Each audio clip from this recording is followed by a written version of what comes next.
madaxda heer gobol iyo heer degmo ee gobolka saaxil ayaa saaka ka qayb galay markii ugu horeysay aqoon kororsi kadis ah oo loo qabtay ardayda dugsiga sare ee Bursada ee magaalada Berbera.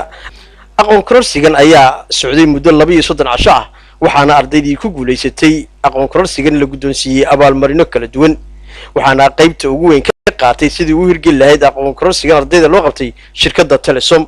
haddaba gabagabadii xafladan ayaa waxaa ka hadlay maamulaha iskuulkaasi barsaabka gobolka saaxil iyo madaxda kala duwan ee gobolka saaxil oo iyagu ku dheeraaday faa'iidada aqoon kororsiga kadiska uu leeyahay ardayda sidii aqoontooda kor loogu qaadi lahaa. khamiis kasta marka la gaadho halkan tartan baynu ku qabanaynay afarta galaas ee form 4ka iyo afarta galaas ee form 3ga aybaynka tartanka way ka qayb qaateen.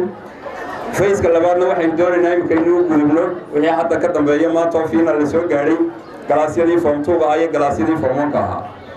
ujeedadaynu haddaba u qabanay tartankan muddada inoo soo socday ee aanu ka lahayn annagu ka maamul iskuul ahaan ka macallimiin ahaan ka guddi ahaan waxay ahayd in ardayda laga soo jeediyo garoomada kubadda ciyaaraha. ardayda gebigooduba waxay noqdeen inay ku jeestaan galabtii garoon kubad ciyaareed oo waxbarashadii ay ka sii jeestaan. markaa muhiimadda koowaad aanu ka lahayn waxa weeyaan horta ardaydu inay ka soo jeestaan garoomada ciyaaraha. idiin sii diyaarinayaa su'aalaadkan haddii la yidhaaho waa su'aalaad waxaa laga yaabaa imtixaanka laftooda inay qayb ka noqdaan baa qaar ka soo galaan baa dhici karta.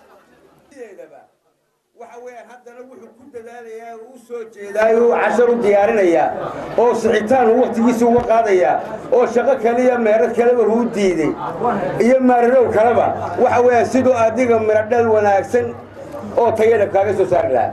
halkan Bursada waa iskuulkaygii waa meesha guulo badan oo noloshayda aan ka gaadhay. xildhibaan ahaan waa meeshii soo saartay waa iskuulkaygii waxbarashada waana meeshii aan anigu mustaqbalkayga gaarka ee gurigayga aan ka dhistay. Waa Yaasiin Jaamacali, telefishinka caalamiga Universal TV magaalada Berbera.